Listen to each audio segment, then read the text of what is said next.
Buenas tardes a todos y a todas. Gracias por acudir a esta convocatoria de la Vicepresidencia Segunda y Consejería de Sanidad y Servicios Sociales de la Junta de Extremadura.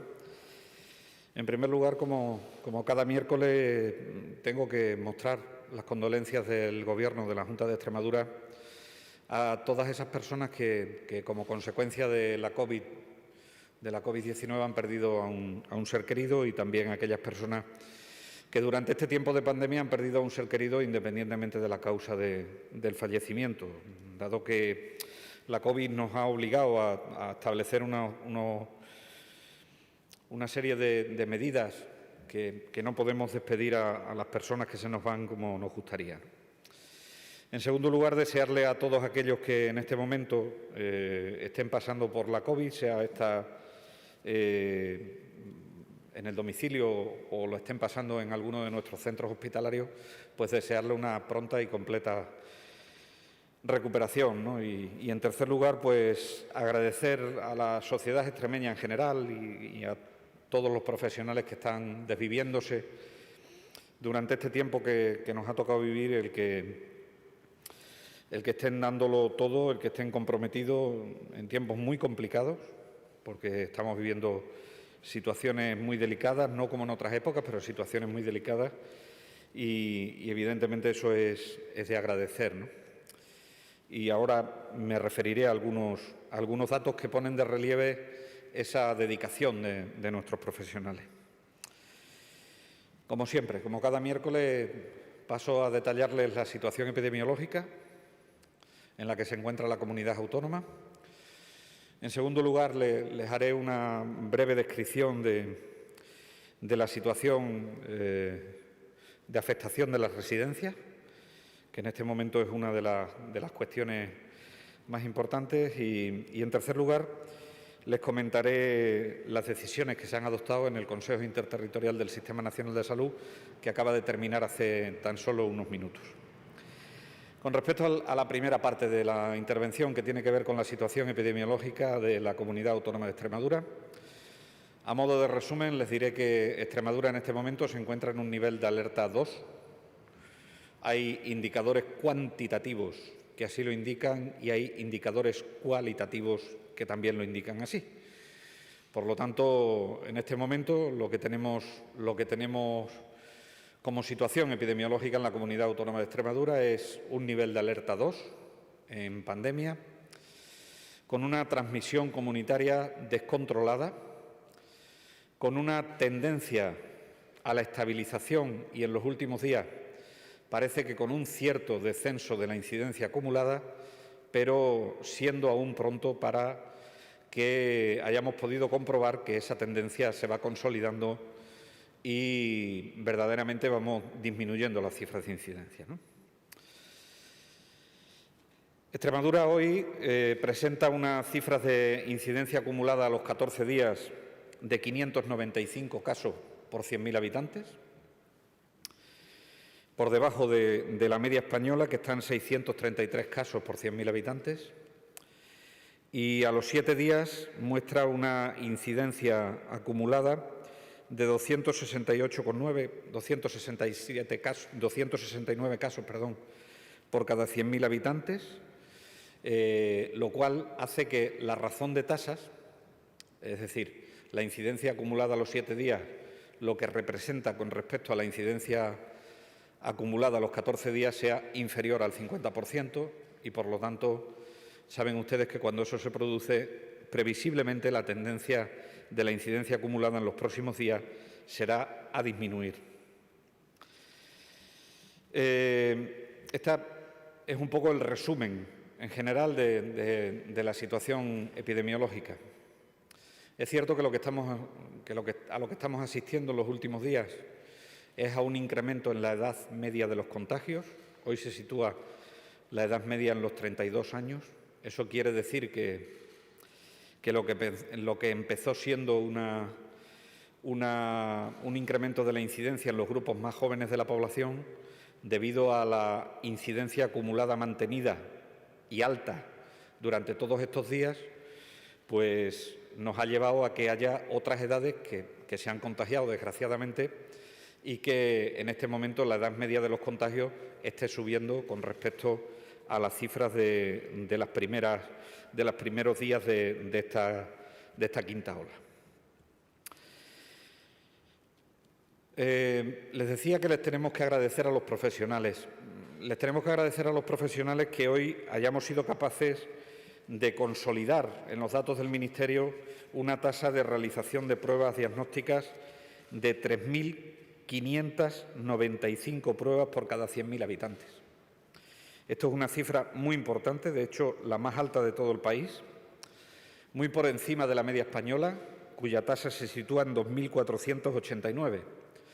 Eso nos permite tener un porcentaje de positividad del 9,8%, 9,8%, desde luego la más baja de la península, de todas las comunidades de la península, pero lo más importante, más allá de los rankings, es que con esas tasas de positividad lo que estamos es asegurando que estamos detectando prácticamente toda la infección que hay en la sociedad. Y esto es muy relevante. De hecho, en el día de ayer, de los casos que hemos diagnosticado hoy, hasta el 97% eran asintomáticos. ¿Cuál es el reflejo de eso? Pues el reflejo de eso es que tenemos en cierta medida controladas las cifras de ocupación hospitalaria y de ocupación de UCI, pero no es por la ocupación, es porque, como estamos detectando precozmente la enfermedad, hacemos que la presencia de la enfermedad grave, que es de lo que habla la ocupación hospitalaria y la ocupación de UCI, sea lo más controlada posible. Y eso, insisto, se lo debemos al intenso trabajo que realizan nuestros profesionales en la realización de cribados y también a la trazabilidad de todos los casos en esta quinta ola. Es verdad que esto depende del esfuerzo de los profesionales, pero es verdad también que aquí tengo que agradecerle a la sociedad extremeña que acuda, que siga acudiendo a los cribados cuando se realizan y seguirles animando a que acudan. Y, por supuesto, también que colaboren, por favor, cuando se les hace la encuesta epidemiológica una vez que han dado positivo, porque eso nos va a permitir perimetrar bien los brotes y poder, en la medida de lo posible, llevar a cabo las actuaciones oportunas para yugular los brotes que se vayan produciendo en la comunidad autónoma de Extremadura. Las cifras de incidencia acumulada están bajando porque está bajando la incidencia acumulada en los grupos de edad de 15 a 29 años. Y eso es lo que se refleja en las gráficas de hoy que hace públicas el Ministerio de Sanidad. Hasta ahora habíamos tenido un crecimiento en los grupos de edad que van de los 15 a los 29 años. Es verdad que todavía estamos en cifras muy altas de incidencia en esos grupos de edad, pero va disminuyendo y eso nos permite que podamos ir disminuyendo también las cifras de incidencia. No obstante, la cifra de incidencia es insoportablemente alta todavía. No se puede mantener durante mucho tiempo una cifra de incidencia como la que tenemos, ¿no?, de 595 casos por 100.000 habitantes de forma mantenida. Eso habla de una permanencia del virus en el medio ambiente que puede llevar a que se produzcan mutaciones y puede llevar a que se produzcan lo que se está produciendo, que es nuevamente que el virus entre en las residencias y también, evidentemente, que se contagien otras edades donde la población, a pesar de estar vacunada, es más vulnerable. Por darles algunos datos más con respecto a la situación epidemiológica, decirles que en el día de hoy hemos tenido de ayer a hoy 19 ingresos en total. De esos 19 ingresos, afortunadamente en nuestros hospitales se han dado bastantes altas y eso se ha traducido en un incremento neto del número de hospitalizados en la comunidad autónoma de 2 personas más con respecto a ayer. Ayer teníamos 103 y hoy tenemos 105 personas ingresadas en nuestros hospitales. de los cuales 12 de ellos están en nuestras UCIs, una persona más que en el día de ayer. Siempre se cumple la misma secuencia, siempre. En todas las olas se ha cumplido siempre la misma secuencia. Primero se produce un incremento de la incidencia, a los pocos días se produce un incremento de los ingresados y, desgraciadamente, a los pocos días tenemos que lamentar el que existan fallecidos por culpa de la COVID-19. Hoy, 2 personas. Quiero animar a la sociedad que romper esta secuencia es posible. Romper esta secuencia es posible. Conocemos más al virus que lo conocíamos. Sabemos que podemos atajarlo de las formas que lo estamos haciendo y simplemente se trata de cumplir con las medidas restrictivas que en este momento, desgraciadamente, tenemos que tener, ¿no?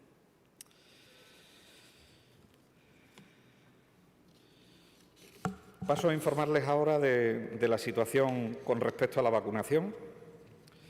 Hasta el día de hoy hemos administrado 1.394.319 dosis de las vacunas.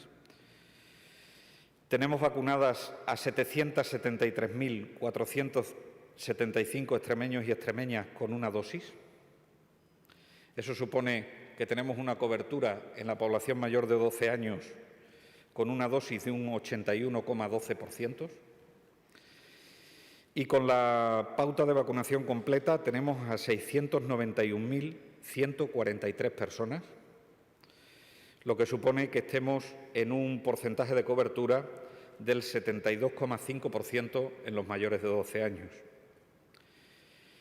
Si nos vamos a los grupos de edad que ahora mismo están vigentes en su vacunación, que son de 30 a 39 años, tenemos una tasa de cobertura en primera dosis del 94%.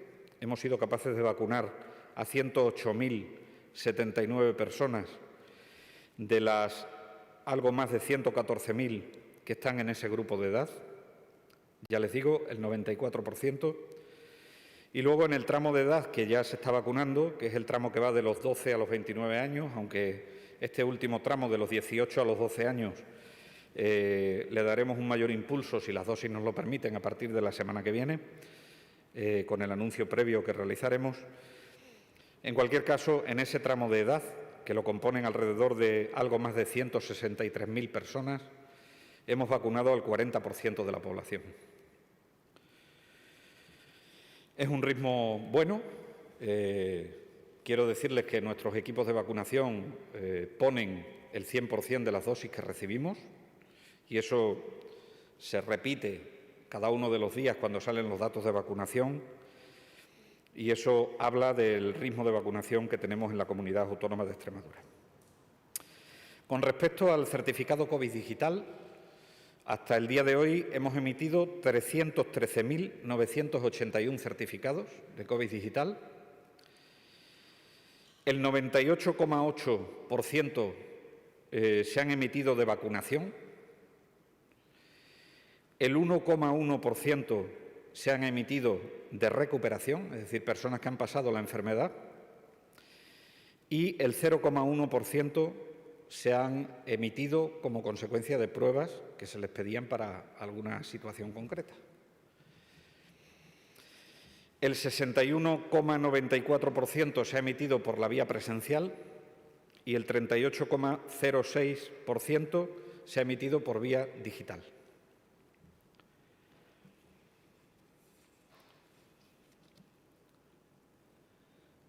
Para aquellas personas que se cuestionan la validez y la eficacia de las medidas de cierre perimetral de las localidades, hemos hecho un estudio retrospectivo por parte de la Dirección General de Salud Pública del Servicio Extremeño de Salud y decirles a grandes rasgos que de las localidades perimetradas en este último tiempo, en el 80% de ellas se produce un descenso de la incidencia acumulada a los 7 días, tanto a la semana de haber perimetrado la localidad como en el momento de la apertura de ese cierre perimetral en la localidad. y solo en el 20% de ellas no se ha producido ese descenso deseado en las cifras de incidencia, pero sí en las cifras de crecimiento de la enfermedad. El descenso promedio que se produce a la semana de haber perimetrado las localidades, el descenso promedio, es de 206,74 puntos de incidencia a los 7 días, lo cual es una cifra muy importante. Y en el momento final, es decir, cuando levantamos el perímetro, la cifra de descenso promedio es de 348,15 puntos. 348,15 puntos.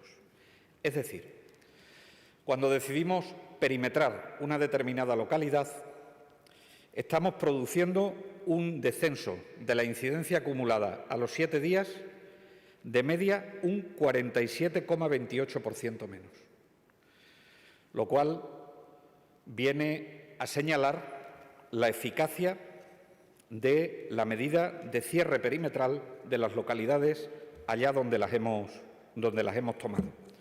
Lo digo porque ha habido cierta polémica con respecto a este tema por parte de algunas personas que creían que no servían los cierres perimetrales de los municipios, y esto lo que viene a evidenciar es que las medidas de cierre perimetral sirven. Con respecto a los datos de residencia, en este momento tenemos 4 residencias afectadas en la comunidad autónoma. Quiero decirles que, afortunadamente, no en la intensidad que se ha producido en otras olas, lo cual vivimos con bastante alegría por parte de la Consejería y del SES. Estas localidades donde están las residencias afectadas son Torrejoncillo,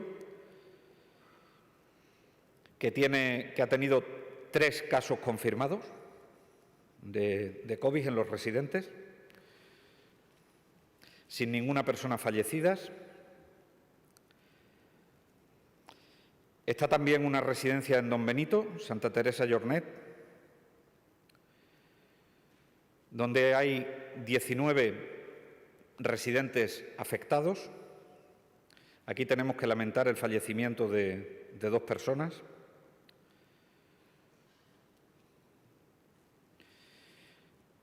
Los pisos tutelados de la localidad de Pescueza, donde están confirmados los 4 residentes, la totalidad de los 4 residentes de esos pisos tutelados. No tenemos que lamentar ningún fallecimiento. Y la residencia de Jaraíz de la Vera, que teniendo 6 residentes afectados en este momento, afortunadamente no tenemos que lamentar ningún fallecimiento. Esta es la situación con respecto a las residencias y seguiremos trabajando, sobre todo en la residencia de Don Benito, que es en este momento con la que estamos coordinados con los equipos sanitarios para que presten la atención sanitaria dentro de la residencia y hayamos sido capaces seamos capaces de yugular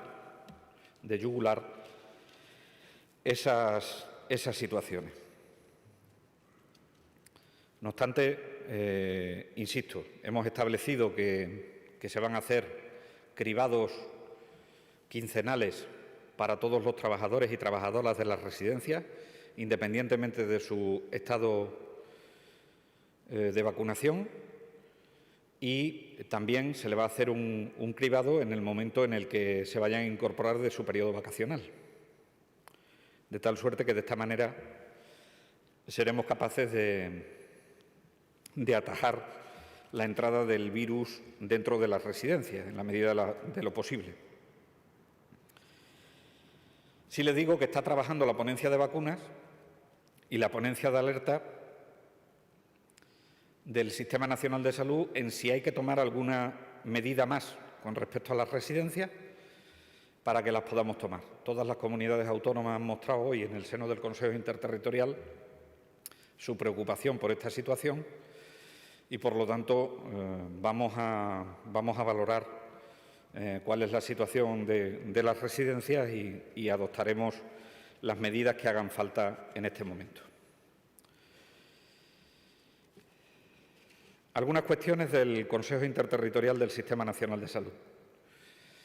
Se ha llegado a un acuerdo que tiene que ver con las actividades deportivas. Saben que empezará la Liga de Fútbol Profesional y que empezará también la ACB en baloncesto. Entonces se ha establecido un acuerdo. El acuerdo es que el aforo que se va a permitir en las primeras semanas, hasta finales del mes de agosto, que se volverá a evaluar la situación de incidencia, es que en los estadios, al aire libre, se va a permitir un aforo de hasta el 40%.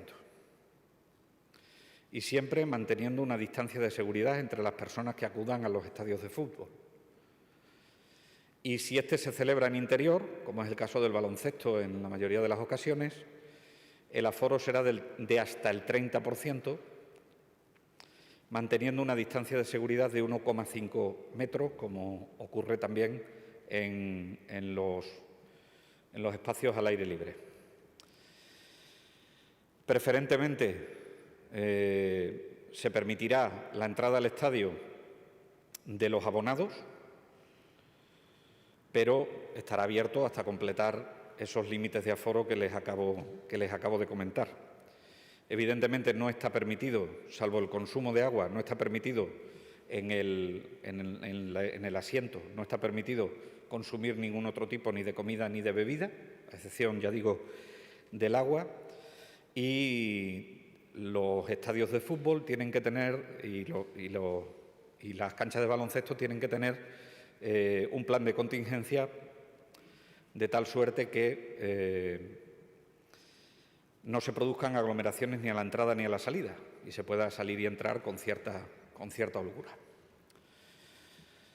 Hay un problema con la llegada de dosis de Moderna, que esperamos que sea temporal.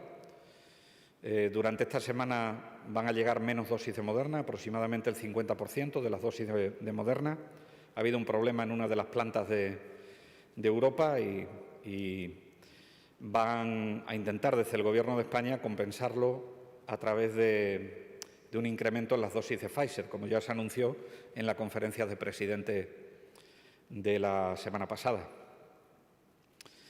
Y luego, con respecto al Consejo Interterritorial del Sistema Nacional de Salud, decirle que, entre otros consejeros, la postura de este que les habla es solicitar que la ponencia de vacunas atienda a una solicitud que hace la patronal de las residencias privadas y que a mí me ha hecho llegar a través de una carta donde solicitan que se vea el estado de inmunidad que tienen los residentes. Entonces, antes de tomar ninguna decisión al respecto y que tomemos cada una de las comunidades autónomas la decisión por nuestra cuenta, la postura ha sido que eso lo estudiará la ponencia de alertas y la ponencia de vacunas. Nos parece interesante que así se haga. Y en segundo lugar también debo decirles que si hubiese que adoptar algún criterio más en las residencias en cuanto a visitas o a salidas terapéuticas, pues también se adoptaría un criterio. Los consejos interterritoriales no se suspenden, va a seguir habiendo todas las semanas, todos los miércoles. Lo único es que durante las próximas semanas vamos a intentar que sea, en lugar de en horario de tarde, en horario de mañana, y por lo tanto le ofreceremos los datos y los acuerdos a los que lleguemos en horario también de mañana. Eso ya se va a poner en marcha el próximo miércoles, que convocarán el Consejo Interterritorial del Sistema Nacional de Salud a las 9 de la mañana y yo compareceré después del Consejo Interterritorial para dar cumplida información de la situación de la pandemia durante el mes de agosto, de cara a que vayamos conociendo cuál es la evolución en estos momentos tan críticos, porque además también tenemos que tomar ciertas decisiones con respecto a la vacunación de los menores, de cara a que puedan estar vacunados cuando comience el curso escolar, ¿no? Que ese va a ser nuestro empeño y nuestro intento en todo momento. Termino. Estamos en un momento complicado de la pandemia, no es un momento fácil. Yo creo que nadie esperaba que este verano tuviésemos estas cifras de incidencia. Vamos a intentar por todos los medios que esas cifras de incidencia no cristalicen en un incremento muy importante en el número de ingresos, ni en hospital ni en UCI. Al menos así lo vamos a seguir haciendo por parte de la Comunidad Autónoma de Extremadura. Pero esto tiene que ser un esfuerzo colectivo. No puede ser un esfuerzo solo del Gobierno de la Junta de Extremadura, es un esfuerzo colectivo.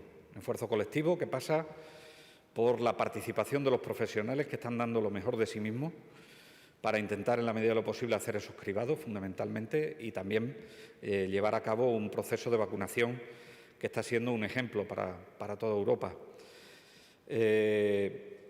Pero, además, necesitamos la actitud colaborativa de la sociedad. Ahora estamos en un nivel de alerta 2, tenemos medidas de nivel de alerta 2.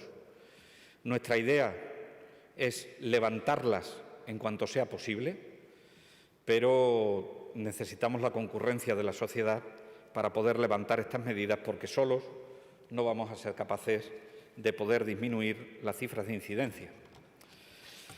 Yo creo que debemos interiorizar que estamos en una sociedad pandémica y ahora mismo lo que se ven son dos realidades.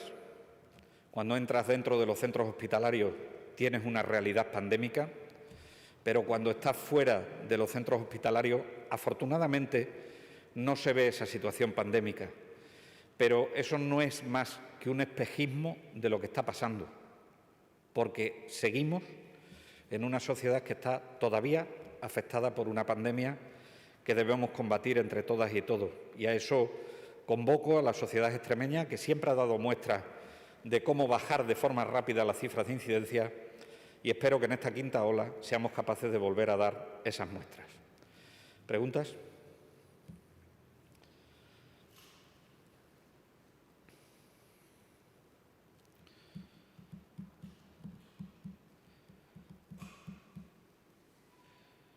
Hola, buenas tardes. Buenas tardes. Ha confirmado que en la residencia de Don Benito ya hay 2 fallecidos, la señora de hoy.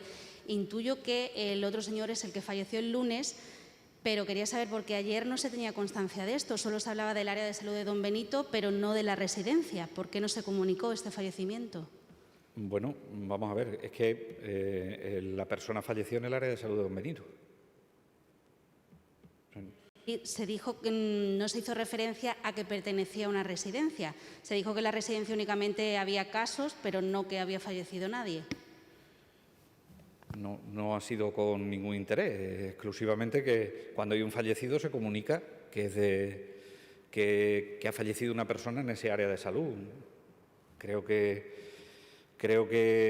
lo verdaderamente importante es que nosotros sepamos que el sistema sanitario sepa dónde se ha producido ese fallecimiento. No obstante, alguno de ustedes ha preguntado dónde había fallecido esa persona y se le ha dicho que era en la residencia.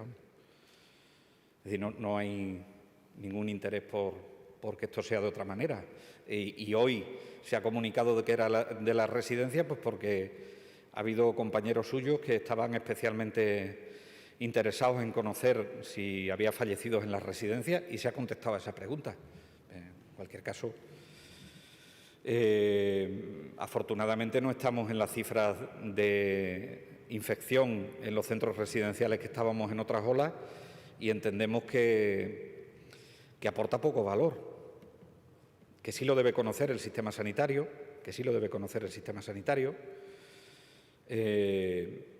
y que para que ataje el problema, pero desde el punto de vista de la comunicación, no sé hasta qué punto aporta interés.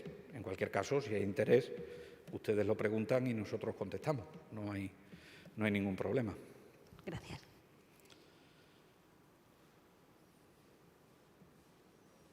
Buenas tardes, consejero. Al hilo de esto, ¿los dos fallecidos en residencia de Don Benito son los 2 primeros de la quinta ola dentro de residencia o ya hay que sumarle algún fallecido? Son los 2 primeros. Vale. Y esperemos que sean los últimos. Cuestiones muy concretas. Sobre el aforo en recintos deportivos, ese 40% para estadios y 30% es el que se va a aplicar en Extremadura, aunque, si no me falla la cabeza, ya no tenemos clubes profesionales en categorías profesionales.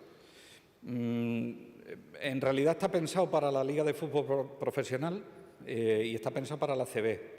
La recomendación es que se aplique al resto de las instalaciones deportivas, sean estas de fútbol profesional o sean de la ACB o sean de otras categorías.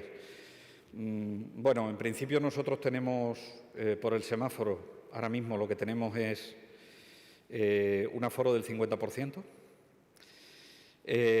Yo estimo que no pasará nada porque llevemos a un 40% esos aforos, no creo que sea ningún drama, sobre todo porque esta vigencia de este acuerdo que entra en vigor hoy se va a revisar a finales de agosto, con lo cual es posible que la celebración de determinados encuentros deportivos se puedan desarrollar ya en otro nivel de alerta y seamos capaces, ojalá, de poder incrementar esos aforos, ¿no?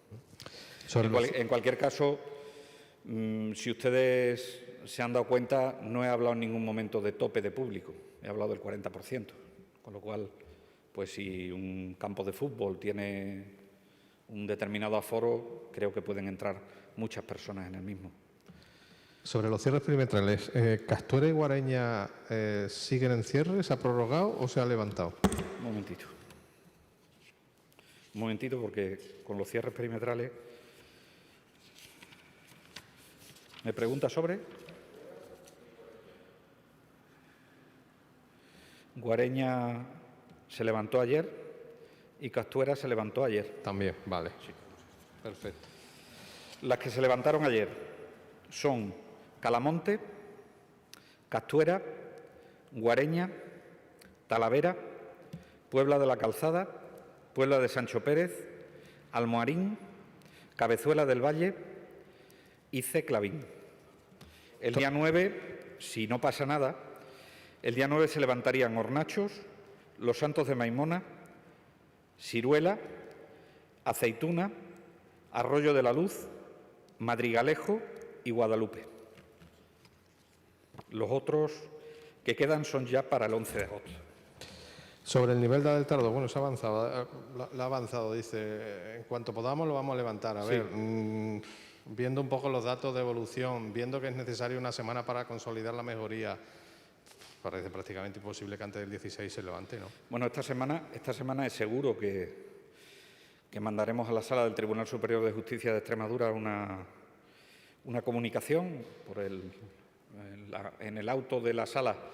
Lo que decía es que siguiésemos estrechamente las cifras de incidencia y también las tasas de ocupación tanto de hospital como de UCI.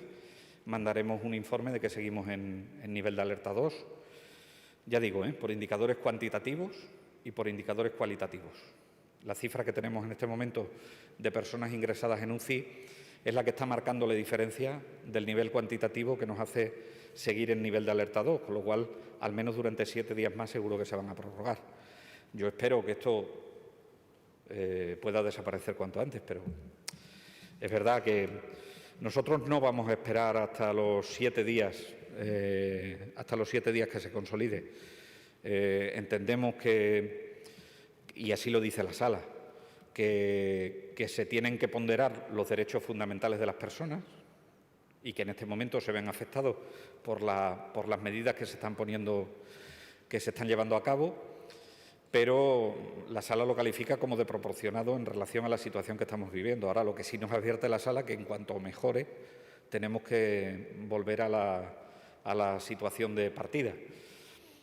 No vamos a esperar 7 días a que se consoliden. Si tenemos un par de días o 3 días que vemos que esto se consolida, levantaríamos las medidas de nivel de alerta 2. Y la última cuestión, sobre la vacunación del curso escolar.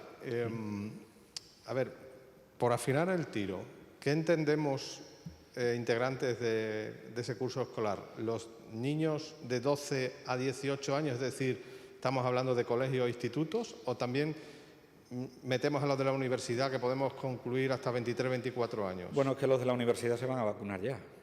Es decir, que eso los cuento como que tienen todas las papeletas para estar vacunados.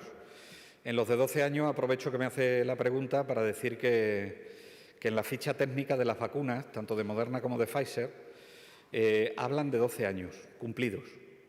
Por lo tanto, en algún sitio hay que poner el corte, y el corte científico está en haber cumplido los 12 años. Luego, aquellas personas, si la semana que viene somos capaces de abrir el proceso de vacunación para las edades entre 18 y 12 años, serán candidatos a recibir la vacuna aquellos que hayan cumplido 12 años, que ya tengan cumplido los 12 años. Si luego hay que hacer algún rescate, pues se haría posteriormente, pero en este momento las vacunas con criterios de seguridad, en función de la ficha técnica del medicamento, exigen que los últimos en ponérsela sean aquellos que tienen cumplido los 12 años. Es decir, que si tienes 11 años y te falta un mes para cumplirlo, no te la puedes poner.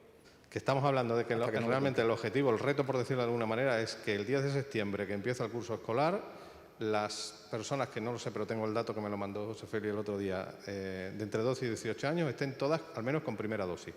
Vale. Y ese proceso de vacunación... Bueno, al menos con primera dosis, y si somos capaces con la pauta completa.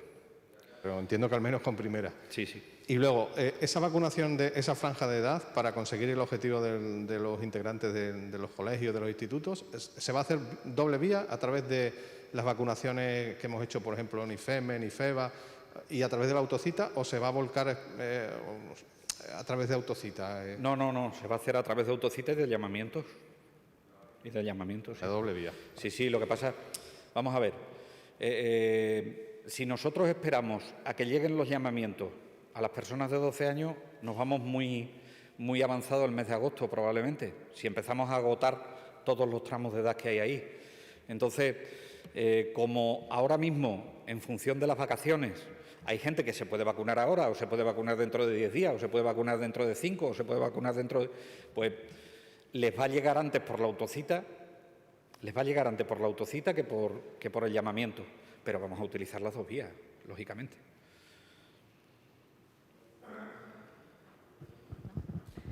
Pues los compañeros que están en remoto, Marciano del Aldao, Santiago del Diario, no tenéis cuestiones. No. Damos por finalizada la comparecencia. Pero hay una pregunta ahí atrás. Vale. Perdón. Hola, sí. Yo quería preguntar, porque como ha dicho que no sobran vacunas, o sea, que toda la gente que se completan las inoculaciones. En Extremadura, entonces, en comparación con otras comunidades en las que sí está habiendo algún problema de gente joven que no está acudiendo a vacunarse, ¿no se hablaría de ese problema? La autocita se llenó, afortunadamente. No, de ninguna forma se está notando que en esta franja de edad estén vacunándose menos personas, ¿no?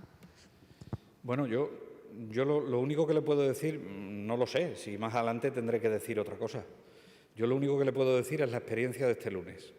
La experiencia de este lunes, cuando terminó la rueda de prensa de presentación de la autocita, a las pocas horas los huecos de la autocita estaban completas. Y los canales de acceso, hay personas que me han dicho que estaban bloqueados. Eso es muy buena señal. Y esperemos que siga así. Porque eso habla del escaso porcentaje de rechazo que hay en la sociedad extremeña y en la sociedad española al hecho de la vacunación, ¿no? Ahora se ven otros países que tienen que utilizar otros incentivos para vacunar. El hecho de que nosotros confiemos en la ciencia, pues evidentemente es una garantía que el proceso de vacunación, que es la gran esperanza de la ciencia para la solución de esta pandemia, puede ser una realidad para nuestra sociedad. Y yo animo a la gente a que siga así. Me parece que es un gesto, primero un gesto muy importante de responsabilidad individual de la persona que se vacuna, pero después, indudablemente, cuando tú te vacunas, contribuyes a que en ese ecosistema, donde ya estamos muchos vacunados, se convierta en un ecosistema hostil a que el coronavirus siga acampando a sus anchas. Y eso es muy importante. Ahora, lo deseable sería que en todo el mundo tuviésemos el mismo acceso a las vacunas y en todo el mundo tuviésemos la misma aceptación de las vacunas. Porque si dejamos algún continente sin el acceso a las vacunas o sin la confianza en las vacunas, lo que estaremos generando es que en esos continentes siga habiendo un reservorio muy importante del virus. Y ese reservorio tan importante del virus nos puede llevar a que las mutaciones puedan producir escapes vacunales muy importantes para la globalidad.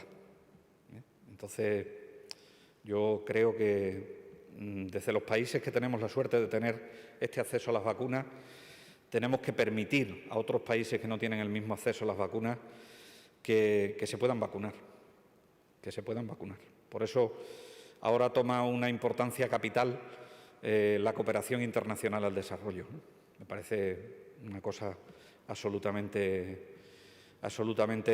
necesaria. De hecho, hace un rato salía un teletipo de la Organización Mundial de la Salud que venía a decir esto, que había países que ya estábamos pensando en la tercera dosis y la Organización Mundial de la Salud venía a llamar a las conciencias si antes de pensar en la tercera dosis no era mejor que pensásemos en una vacunación de toda la población vulnerable, ¿no?, del resto de los países, para que todos fuésemos a un ritmo de inmunidad suficiente como para poder ser hostiles al coronavirus.